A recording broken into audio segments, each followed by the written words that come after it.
জয় গোসাই। অবশ্যম্ভাবীকে নতমস্তকে মেনে নিয়ে মিলারেপা আবার সেই ভাঙার কাজে লেগে গেলেন। নিরুদ্বেগ, নিরুত্তাপ, নির্মম ঔদাসীন্যের কোনখানে যেন মানবীয় দুর্বলতার আমেজ মাত্র নেই। তার চারিপাশে 4 দিনের পর দিন ধরে নির্লিপ্ত তার গাঢ় মেঘ পুঞ্জীভূত হয়ে যেমন নিজের কাছে তেমনি বাইরের সকলের কাছে মানব সন্তান মিলারেপাকে সমভাবে দুর্নিক্ষ করে তুলেছিল। যেন কিছুই হয়নি, ঠিক এমনিভাবে সমগ্র দ্বিতল গৃহের পরিপূর্ণ একটি দিক চূর্ণ বিচূর্ণ করে ভিত্তিপ্রস্তরলগ্ন পাথরখানি স্থানচ্যুত করে পূর্বস্থানে রেখে ফিরে এলেন। এই আয়াসসাধ্য দুরূহ কর্ম সমাপ্ত হওয়ার সঙ্গে সঙ্গে গুরু এলেন। প্রসন্ন হাস্যে বললেন, পাথরখানি আগে যেখানে ছিল ঠিক সেইখানেই তাকে রেখে এসেছ তো? বেশ হয়েছে, এইবারে আবার যাও, সেখানে ফিরিয়ে এনে যথাস্থানে সন্নিবিষ্ট করো। যন্ত্রচালিতের মতো মিলা আবার সেই 10 জনের বোঝা একা বয়ে নিয়ে এলেন এবং নিজের হাতে ভাঙা বাড়ি আবার নতুন করে গড়তে শুরু করলেন। আত্মীয় প্রতিবেশীরা বিরুদ্ধ মন নিয়েও এই ভাঙাগড়া কৌতুকাবহ বৈশিষ্ট্য লক্ষ্য করছিলেন। মহাশক্তিধর মারপাকে তাঁরা অনন্য সাধারণ রূপে কোনোদিন কল্পনা পর্যন্ত করেননি। সাধারণ মস্তিষ্কে কতখানি গোলযোগ থাকলে মানুষ বৎসরের পর বৎসর ধরে এমনি করে অর্থহীন ভাঙা করার কাজে আনন্দ পেতে পারে, এই বিষয়ে জল্পনা কল্পনা করে তারা তাদের প্রাত্যহিক হাস্যের খোরাক সংগ্রহ করছিলেন। মস্ত বড় একখানি প্রস্তরখণ্ড গাঁথা হলো, ভাঙা হলো, আবার ফিরিয়ে এনে পূর্বস্থানে প্রতিস্থাপিত হলো। এই সবই তারা লক্ষ্য করলেন এবং তৎক্ষণাৎ বুঝে নিলেন যে এই হলো সেই চিরন্তন উন্মত্ততার প্রথম ধাপ।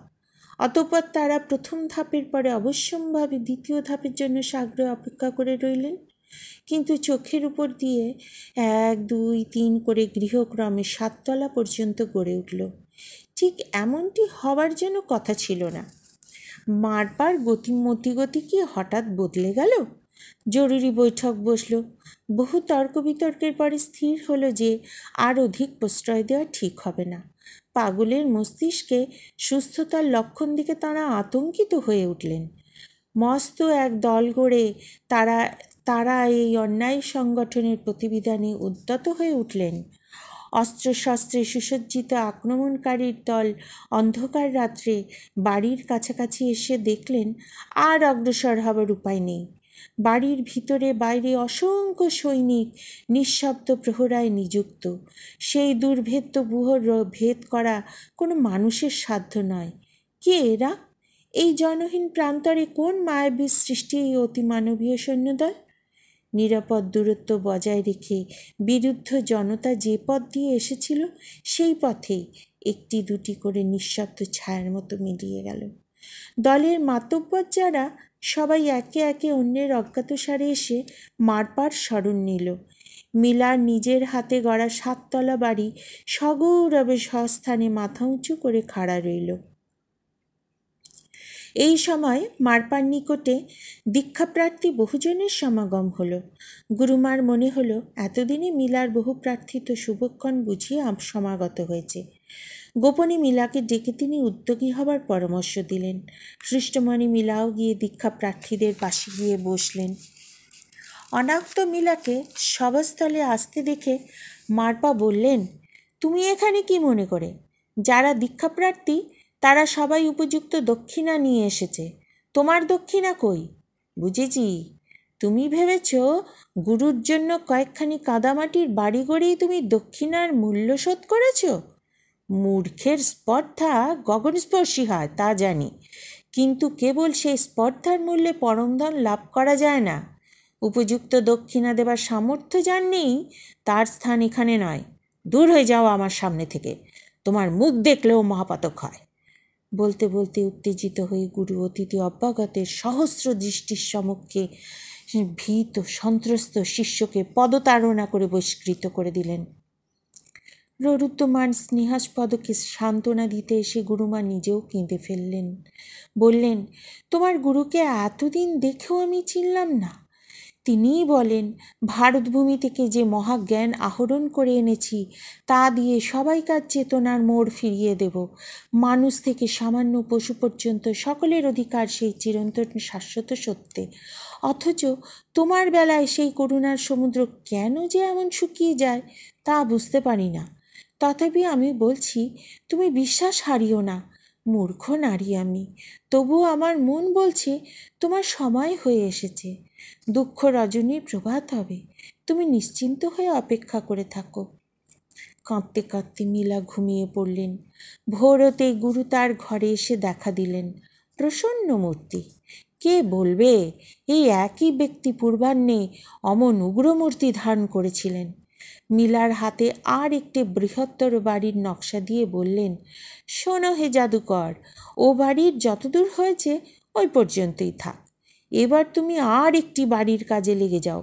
12টি মোটা মোটা থাম থাকবে সামনে, মধ্যে থাকবে বিরাট সভাঘর আর মন্দির, আর এক পাশে থাকবে সারি সারি বাসকক্ষ। এই কর্ম সমাপ্ত হলেই তুমি যা চাও তাই পাবে। আদেশও নতুন নয়, প্রতিশ্রুতিও নতুন নয়। মন নামক বিচারশীল বস্তুটি যার থাকে সে এই পুনরাবৃত্তিতে কি সান্ত্বনা পায় কে জানে। কিন্তু সে বেলাই মীলার ছিল না। বিনা বিতর্কে মীলা আদেশ শিরোধার্য করে নিলেন।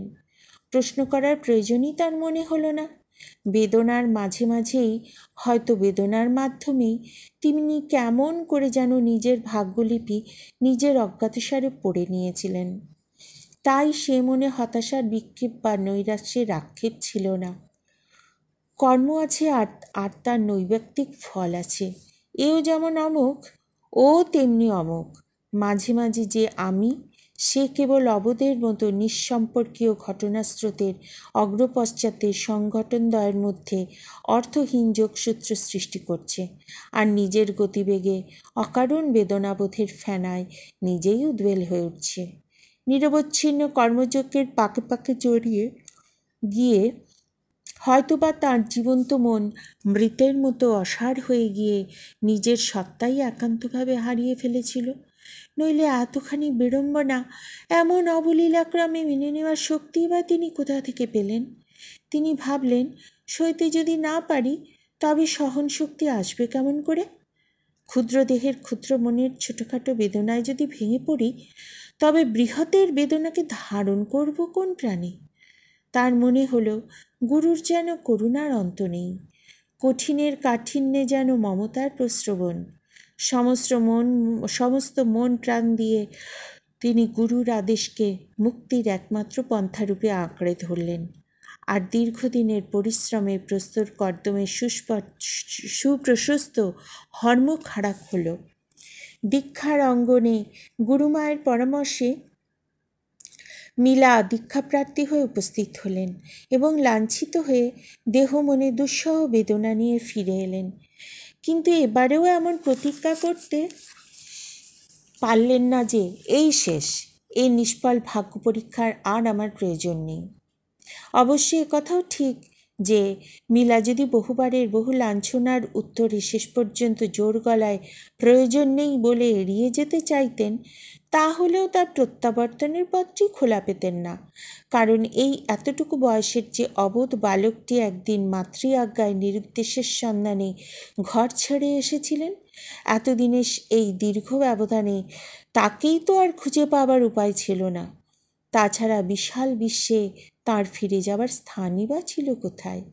বহুদূরের এক স্বপ্নময় প্রতিধ্বনির মতো যদি বা কখনো বিদ্যুৎচকিত শৈশবের স্মৃতির সঙ্গে মায়ের স্নেহাঞ্চলের কথাই একটুখানি মনে পড়েছে, জলের আলপনার মতো সঙ্গে সঙ্গে তার চকিতের মতো মিলিয়ে গেছে। অতএব পূর্ব বারের মতো এবারেও যখন গুরু তাকে পুনরায় গৃহ নির্মাণে উৎসাহিত করলেন, তিনিও তার সমগ্র পিঠজোড়া দগদগে ঘা নিয়ে তখনই কাজে লেগে গেলেন। পুরাতন ক্ষতের উপরে ধুলাবালি পাথরের বোঝার ঘর্ষণ লেগে লেগে রক্তের স্রোত বইছে, কিন্তু সেদিকেও তার কিছুমাত্র লক্ষ্য নেই। গুরু তো আদেশ দিয়ে খালাস। তার মনের ভাব কেউ জানে না, কারণ ত্রিভুবনে যিনি দোষরহীন একক, তার ইচ্ছা অনিচ্ছার অংশীদার কে হবে? কিন্তু এবারে আর মিলা গুরুমার চোখ এড়াতে পারলেন না। সহধর্মিণী ক্ষিপ্রপদে স্বামীর কাছে গেলেন, বললেন, ছেলেটাকে যদি মেরে ফেলতেই চাও সে কাজ একেবারে করলেই তো আপদ চুকে যায়। এমন দগ্ধে ধগ্ধে মানুষকে মানুষ মারতে পারে এ সচক্ষে দেখেও কি আমাকে চুপ করে থাকতে বলো? মিলার হাত পা ছড়ে রক্ত পড়ছে, পিঠের উপরে দগদগে 3টে ঘা দিয়ে অনবরত রক্তপুঁজ পড়ছে। এসব কি তোমার চোখে পড়ে না? তুমি না লামা, তুমি না ধর্মগুরু, তোমার এই নিষ্ঠুরতা! গরু মহিষের পিঠের উপরে বোঝা বয়ে বয়ে ঘা হতে দেখেছিলাম, তোমার কল্যাণে এবার এই প্রথম মানুষেরও সেই দশা দেখলাম। তোমার ধর্ম তোমার কাছে, আমি আর কি বলবো? কিন্তু নিজের মুখে তুমি বলছো বাড়ি তৈরি শেষ হলেই তোমাকে দীক্ষা দেব। এ কথা আমি সকর্ণে শুনেছি। তোমার সে অঙ্গীকারেরও কোনো মূল্য নেই। অপ্রতিভ হওয়া দূরে থাক। স্ত্রীর এই সমস্ত ক্রুদ্ধ অভিযোগেও মারপা হাসতে লাগলেন, বললেন, বাড়ি শেষ হলো কোথায়? 10 তলা সমাপ্ত হলে তবে তো দীক্ষার কথা ছিল, মোটে তো 7 তলা হয়েছে। এই মধ্যে সে কথা ওঠে কেন? গুরুমা লড়াইয়ের জন্য প্রস্তুত হয়েই এসেছিলেন, বললেন, কেন সে কথা ওঠে সে তুমিও জানো আমিও জানি। 7 তলার পরে 10 তলা কবেই তো হয়ে যেত। তুমিই চালাকি করে সে কর্ম সমাপ্ত হতে দাওনি। কোনো কথাই আমি বলিনি, এখনও বলতাম না। কিন্তু ছেলেটার মা নেই, এখানে নেই। আমি ওর মায়ের মতো। তোমার এই নিষ্ঠুরতা আমি আর চোখ মেলে দেখতে পারি না। তার 2 চোখ দিয়ে ঝরঝর করে কয়েক বিন্দু অশ্রু গড়িয়ে পড়ল। বিব্রত হয়ে মারপা বললেন, দেখতে না পারো নাই বা দেখলে? আমি বলেছি 10 তলা সমাপ্ত হয়ে গেলে দীক্ষা দেব, তার আর নড়চড় হবে না। আর মিলার পিঠের ঘাটা কি সত্যি সত্যিই সাংঘাতিক হয়ে উঠেছে, না এও তোমার মেয়েলি কল্পনা? দলিতা ফণিনীর মতো গুরুমা খাড়া হয়ে দাঁড়িয়ে উঠলেন। কল্পনা বলবে বই কি? নিজের অত্যাচারের খেলায় অন্ধ হয়ে না থাকলে নিজের ওই 2 চোখ দিয়েই দেখতে পেতে যে মিলার পিঠে ঘা হয়েছে বললে কিছুই বলা হয় না, তার সারা পিঠ বলতে ঘা ছাড়া আর কিছু নেই। কিন্তু তোমার সঙ্গে আলোচনায় আমার প্রবৃত্তি নেই, আমার আরও কাজ আছে। বসনাঞ্চলে মুখ আবৃত করে সবেগে নিষ্ক্রান্ত হয়ে গেলেন। তার গমন পথের দিকে তাকিয়ে গুরু বললেন, মিলাকে একবার আমার কাছে এখনই পাঠিয়ে দিও। মিলা আসতেই গুরু বললেন, পিছন ফেরো, দেখি তোমার পিঠে কেমন ঘা হয়েছে। অনেকক্ষণ ধরে ক্ষতস্থান নিরীক্ষণ করে বললেন, যা ভেবেছিলাম ঠিক তাই, যত সব মেয়েলি কথা। এ আর কি এমন ঘা? আমার গুরু মহর্ষি নারপাকে সত্যের জন্য যা সইতে হয়েছিল এ তার কাছে কিছুই নয়। তার দেহের উপর দিয়ে যে 24টি পীড়ন হয়ে গেছে তার যে কোনো একটির সঙ্গে তোমার এই ক্ষতের তুলনা করা চলে না। আমার নিজেকেও বড় কম সইতে হয়নি। সত্যি যদি তুমি সত্য সন্ধানী হও, ধীর স্থিরভাবে আদিষ্ট কর্ম করে যাও। ঘায়ের উপরে মোটা করে কাপড় ঢেকে রাখলে আর ধুলোবালি ময়লা প্রবেশ করবে না। এই সমস্ত বাজে ছুতোয় গৃহ নির্মাণের কর্মে যেন ত্রুটি না হয়। গুরুর আদেশ শিরোধার্য করে মিলা আরব্ধ কর্ম সমান তালে চালিয়ে যেতে লাগলেন। পিঠের উপরে কাপড় বাঁধলে কি হবে? পাথরের বোঝার চাপ লেগে পৃষ্ঠক্ষত ক্রমেই বিষাক্ত হয়ে উঠল। মিলা সোজা হয়ে দাঁড়াতেও পারেন না দেখে গুরুমা আবার স্বামী সকাশে কেঁদে গিয়ে পড়লেন। গুরু বললেন, তা হোক, কাজ ছাড়া চলতেই পারে না। বিশ্রামে আমার সম্মতি নেই। বেশি পাথর বইতে না পারে, যা পারে তাই বইবে। তাতে 10 তলায় পৌঁছতে বিলম্ব হবে এই মাত্র। জয় গোসাই।